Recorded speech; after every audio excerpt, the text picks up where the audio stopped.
Hello friends, welcome you all in my YouTube channel DPC Tutorial Classes. This is Devan. You are at the right place if you want to know about the physics of class 9th. If you like this video, then please hit the bell icon and subscribe to my YouTube channel. Class 9 का हम लोग chapter number 5 जो study कर रहे थे that was sound, और last की classes में हमने साउंड्स के बारे में कुछ स्टडी किया। और आज हम वेव के बारे में जानेंगे, कौन सी टाइप्स की वेव्स होती हैं, कंप्रेशन और रिफ्रैक्शन के बारे में जानेंगे। चलिए स्टार्ट करते हैं अपना आज का लेसन। सबसे पहले हम लोग जानेंगे कि what is a wave. Wave क्या होती है? Whenever any particles present in the medium are disturbed by any means, the disturbed particle pushes their nearby particles. These particles is then pushed further more particles nearby. In this way, the particles of the medium remains at their place, but the effect of disturbance get propagated to the longer distance. This propagation of disturbance is called as a wave. मैंने आपको जब अभी propagation पढ़ाया था last की classes में, तो मैंने आपको बताया था कि जो पार्टिकल्स हमारे होते हैं, प्रेजेंट होते हैं, सबसे पहली चीज़ की साउंड को ट्रेवल करने के लिए मीडियम की रिक्वायरमेंट होती है। अगर मीडियम नहीं होगा तो साउंड जो हमारा है वो वैक्यूम में, जैसे कि मैंने आपको बताया था, कि ट्रेवल नहीं कर सकता है। तो जो भी पार्टिकल्स हमारे मीडियम में प्रेजेंट होंगे आपस में क्या करते हैं, वो एक प्लेस से दूसरे प्लेस पे मूव नहीं करते हैं। जब कुछ वाइब्रेशंस, हम उसको किसी तरीके का कोई डिस्टर्बेंस प्रोवाइड करते हैं तो उसमें कुछ वाइब्रेशंस क्रिएट होते हैं, जिस वाइब्रेशंस की वजह से जो मॉलिक्यूल्स होते हैं जो कि हमारे एयर में प्रेजेंट होते हैं वो आपस में एक दूसरे से टकराते हैं। और टकराते हैं जब, तो जब एक पार्टिकल दूसरे पार्टिकल से टकराता है तो दूसरा तीसरे से टकराता है, और पहला वाला जो होता है वो वापस अपनी पोजीशन पे आके स्टेबल रुक जाता है।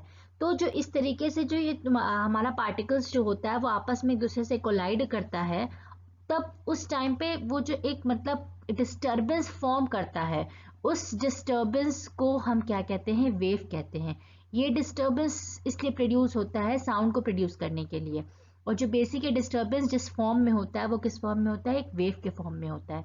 तो अगर वेव की हम प्रॉपर डिफिनेशन ये कहें तो a wave is a disturbance that moves through the medium when the particles of the medium set near by particles into motion.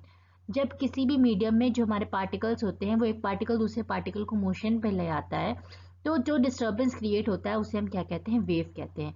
अब वेव हमारी बेसिकली दो टाइप्स की होती है, ट्रांसफर वेव्स होती हैं, एक लॉन्गिट्यूडनल वेव्स होती हैं। ट्रांसवर्स वेव वो होती है जिसमें पार्टिकल्स जो होते हैं परपेंडिकुलर मूव करते हैं, और लॉन्गिट्यूडनल वेव्स वो होते हैं जिसमें पार्टिकल्स जो होते हैं वो हमारे मतलब अलोंग द वेव मूव करते हैं। चलिए देख लेते हैं हम लोग ट्रांसवर्स वेव और लॉन्गिट्यूडनल वेव्स क्या होती हैं। In these waves, the particles of the medium vibrates perpendicular to the direction of propagation of wave. जिस डायरेक्शन में हमारी वेव मूव कर रही है उससे परपेंडिकुलर पार्टिकल्स हमारे मूव करते हैं। जैसे जब हम लोग स्टोन थ्रो करते हैं पॉन्ड में, तो आपने देखा होगा कि एक वेव्स तरह की फॉर्म होती है। वो जो वेव्स होती है वो कैसी होती हैं, ट्रांसवर्स वेव होती है। लाइट जो हमारी, ये भी एक एग्जाम्पल है हमारे ट्रांसवर्स वेव का। ये हमारी ट्रांसवर्स वेव की एक मतलब एग्जांपल हो गया। ट्रांसवर्स वेव हम किस तरीके से डिनोट करते हैं, ये अपर वाला पार्ट होता है पॉजिटिव का होता है, नीचे वाला पार्ट हमारा नेगेटिव का होता है। जो अपर वाला पार्ट होता है इसे हम क्रस्ट बोलते हैं, CREST क्रस्ट बोलते हैं। और जो ये हमारा नीचे वाला पार्ट होता है, जो ये नीचे वाला डाउनवर्ड वाला हमारा पार्ट है, इसे हम ट्रफ कहते हैं। ये हमारी एक वेवलेंथ होती है, जितना हाइट है ये हमारा एम्पलीट्यूड होता है। ये भी हम आगे कैरेक्टरिस्टिक्स में पढ़ेंगे। फिलहाल ट्रांसवर्स वेव कैसी होती है ये इसमें मैंने बता दिया है आपको, कि इसमें जिस डायरेक्शन पे जिस जैसे वेव प्रोपोगेट कर रही है, जो पार्टिकल्स होते हैं वो उसमें परपेंडिकुलर ऊपर नीचे मूव करते हैं। नेक्स्ट हमारा आता है longitudinal waves. In these waves the particles of the medium vibrate parallel to the direction propagation of wave.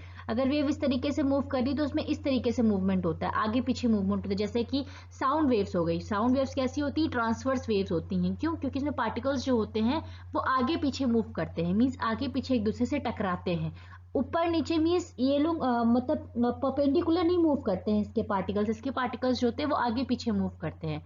तो ये हमारी हो गई लॉन्गिट्यूडनल वेव्स। लॉन्गिट्यूडनल वेव्स में जो हमारी ट्रांसवर्स वेव थी उसमें दो पार्ट फॉर्म होते हैं, क्रस्ट जो अपर वाला पार्ट होता है और एक ट्रफ फॉर्म होता है। दो पार्ट जो होते हैं वो फॉर्म होती हैं। और जो हमारी लॉन्गिट्यूडनल वेव होती है उसमें दो पार्ट्स फॉर्म होते हैं, कंप्रेशन होता है और एक रेरिफ्रैक्शन होता है। कंप्रेशन वो वाला पार्ट होता है, जैसे कि नेम सजेस्ट करता है, कंप्रेशन मीन्स कंप्रेस मीन्स जब पार्टिकल्स एक जगह आके इकट्ठा हो जाते हैं जिस पार्ट पे, उससे उस पार्ट को हम क्या कहते हैं, जैसे इसमें पार्टिकल्स हैं एक साथ, दो चार पार्टिकल दो चार लाइन से इकट्ठा है, तो जहां पे पार्टिकल्स आके इकट्ठा होते हैं वो पोर्शन जो होता है वो कंप्रेशन का पोर्शन होता है, और जहां पे पार्टिकल्स दूर दूर चले जाते हैं वो पोर्शन जो होता है वो कैसा होता है, वो रेरीफ्रैक्शन का होता है। जब पार्टिकल्स आपस में एक दूसरे से टकराते हैं, जब एक पार्टिकल दूसरे पार्टिकल के पास जाता है तो जो दोनों पार्टिकल्स होते हैं वो आपस में एक साथ आ जाते हैं, तो उस टाइम जो रीजन क्रिएट होता है वो कैसा होता है, कंप्रेशन का होता है।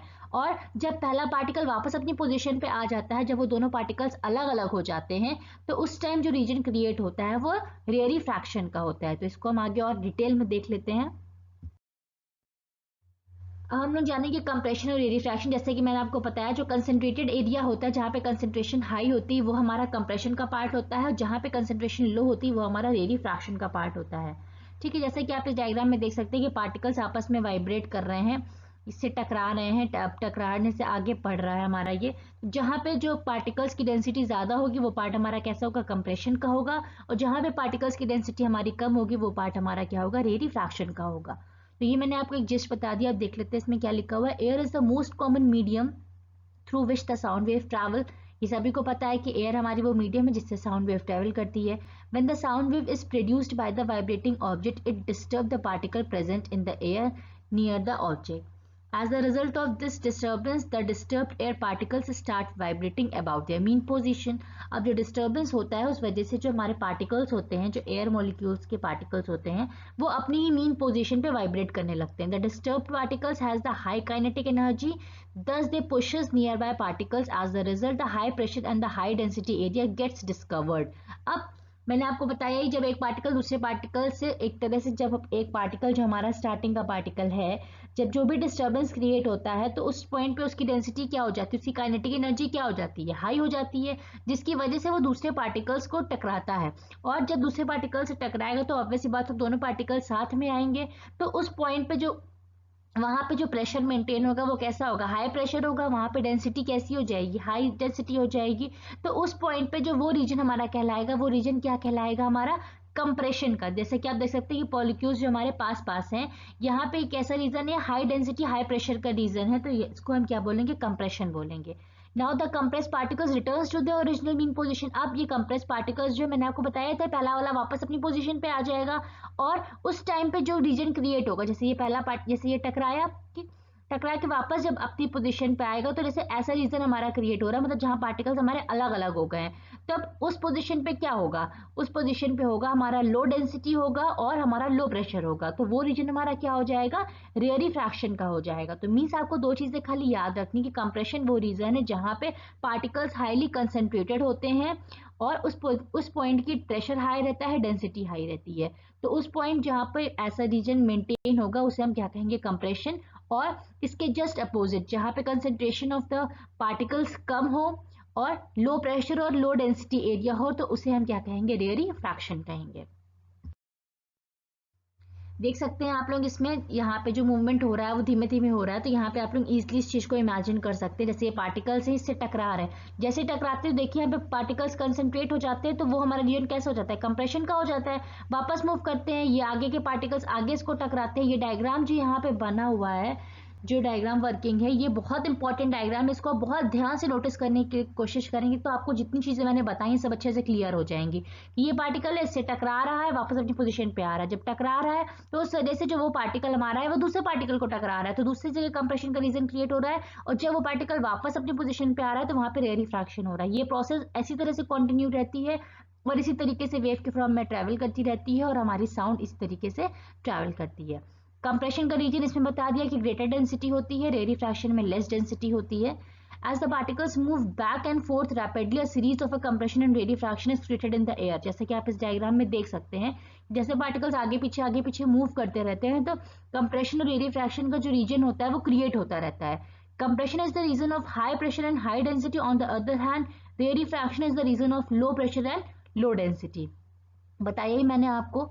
A sound propagates in the medium as a series of compression and rarefaction, और साउंड जो हमारी है वो इसी तरीके से हमारी क्रिएट होती है in the region of compression and rarefaction. ये दोनों ही चीजें हमारी चलती रहती हैं। अब हम लोग इसके बीच में डिफरेंस देख लेते हैं। लॉन्गिट्यूडनल वेव्स और ट्रांसवर्स वेव्स क्या होती है। The individual particles of the medium move in the direction parallel to the direction of propagation of disturbance. और इस वाले में लॉन्गिट्यूडनल में भी हमारा कंप्रेशन और रेडिफ्रैक्शन क्रिएट होता है, और इसके एग्जांपल हमारे साउंड वेव्स हो गए। और ट्रांसफर वेव जो होती है उसमें the individual particle the medium moves in the direction perpendicular to the direction of propagation of disturbance. इसमें क्या होता है, जिस डायरेक्शन में प्रोपोगेशन हो रहा है उसी के पैरेलल हमारी मूव करते हैं पार्टिकल्स, और इसमें क्या होता है, परपेंडिकुलर मूव करते हैं। इसमें हमारा कंप्रेशन और रेडिफ्रैक्शन क्रिएट होता है, इसमें हमारा क्रस्ट और ट्रफ फॉर्म होता है। ये हमारे साउंड वेव्स के एग्जांपल हैं। और ये हमारे वाटर में जो वेव प्रोड्यूस हो रही हैं, जो लाइट वेव्स होती हैं, ये हमारे ट्रांसफर वेव्स होती हैं। अब हमारा नेक्स्ट टॉपिक जो इसी में आता है, sound waves need a medium to travel. Sound को ट्रैवल करने के लिए एक मीडियम की रिक्वायरमेंट होती है। मैंने आपको बताया था साउंड जो है वो वैक्यूम में ट्रैवल नहीं करता है। इसी को हम लोग समझने के लिए छोटा सा एक्सपेरिमेंट लेते हैं, उससे ये चीजें अच्छे से क्लियर आउट हो जाएंगी। Sound wave can not travel without a medium. This is because the sound waves move by the motion of the particles in the medium. जो पार्टिकल्स प्रेजेंट होते हैं हमारे मीडियम में, उन्हीं के मूवमेंट की वजह से साउंड हमारी क्रिएट होती है। अगर पार्टिकल्स ही ना प्रेजेंट हो तो वो साउंड हमारी मूव ही ना कर पाए, तो इसलिए साउंड को ट्रैवल करने के लिए मीडियम की रिक्वायरमेंट होती है। So the sound waves are the mechanical wave. Due to this mechanical nature, they require the particles present in the medium for their propagation. In the absence of the medium in a space or vacuum, sound wave cannot travel. A medium is essential for the propagation of sound wave. This medium may be air, water or solid. Solid liquid gas कोई भी medium हो सकता है, but medium की requirement होती है। अगर medium नहीं होगा तो साउंड वेव हमारी ट्रैवल नहीं करेगी। तो इसी को हम लोग स्टडी करने के लिए एक एक्सपेरिमेंट लेते हैं, जो कि हमारा बेल जार एक्सपेरिमेंट है। ये हमारा इलेक्ट्रॉनिक बेल लगी है, ये हमारा बेल जार है, ये हमारा एयर टाइट कॉक है, ये हमारा यहाँ पे स्विच है, और यहाँ पे इलेक्ट्रिकल कनेक्शन दिया गया है, और नीचे से एक हमारा पाइप दिया गया है to vacuum pump.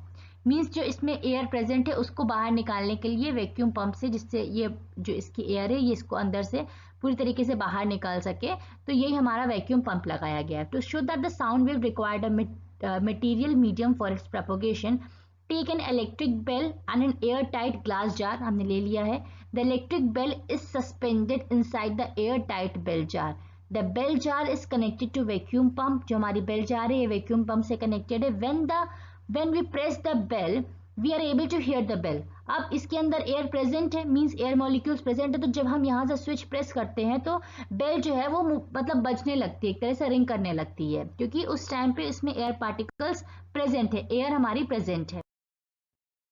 Now start the vacuum pump. अब जो ये वैक्यूम पंप हमने इसे अटैच किया, इसे हम स्टार्ट कर देंगे। When the air in the jar is pumped out, the sound becomes fainter as the same current is passing through the bell. अब करंट जो पास हो रही है बेल में वो सेम पास हो रही है, बट जैसे हमने वैक्यूम पंप स्टार्ट किया है तो इसकी जो वॉइस है, जो बेल की वॉइस है, वो धीमे धीमे फेंटर होने लगी। क्यों? क्योंकि मैंने आपको बताया था कि सॉलिड्स में सबसे ज्यादा साउंड ट्रेवल करती है, उसके बाद लिक्विड्स में, और उसके बाद गैसेस में। जैसे जैसे इससे एयर बाहर निकल रही है, वैसे वैसे जो पार्टिकल्स हैं वो आपस में दूर होते जा रहे हैं। एक टाइम पे आएगा बिल्कुल खत्म हो जाएंगे, पर जैसे जैसे दूर हो रहे हैं तो गैस में तो वॉइस कम ट्रैवल करती है ना, तो इस वजह से जैसे जैसे मॉलिक्यूल्स इसके दूर हो रहे हैं, वैसे वैसे जो वॉइस है बेल की वो कैसी होती जा रही है, फेंटर होती जा रही है, धीमी होती जा रही है। After some time when the less air is left, we have very feeble sound. जब बहुत कम एयर रह जाएगी तो हमें बहुत लाइट वॉइस मतलब साउंड सुनाई देगी। When the air is removed, we are not able to hear the sound. और जब एयर पूरी तरीके से रिमूव हो जाएगी तब हमें बिल्कुल भी आवाज सुनाई नहीं देगी। Thus, this bell jar shows that the sound wave requires a medium for their propagation। और इस वजह से हमें इस बेल जार के एक्सपेरिमेंट से अच्छे से क्लियर हो जाता है कि साउंड वेव्स जो होती हैं उनको ट्रैवल करने के लिए मीडियम की रिक्वायरमेंट होती है। तो फिलहाल आज की क्लास में बस इतना ही था। हमने वेव के बारे में जाना, लॉन्गिट्यूडनल और ट्रांसवर्स वेव के बारे में जाना, और हमने ये चीज़ जाना कि साउंड को ट्रैवल करने के लिए मीडियम की रिक्वायरमेंट होती है। तो होप सो आपको आज की क्लास में जो भी चीज़ डिस्कस की गई है वो अच्छे से क्लियर हो गई होगी। इन केस किसी बच्चे को कोई भी डाउट होता है सिलेक्टेड, तो आप कमेंट सेक्शन में अपने डाउट्स लिखकर अपने डाउट क्लियर आउट कर सकते हैं। और नेक्स्ट क्लास में हम लोग कैरेक्टरिस्टिक्स ऑफ साउंड वेव पढ़ेंगे। तब तक आप लोग इसको अच्छे से स्टडी कर लीजिए। Thank you for watching this video and keep supporting.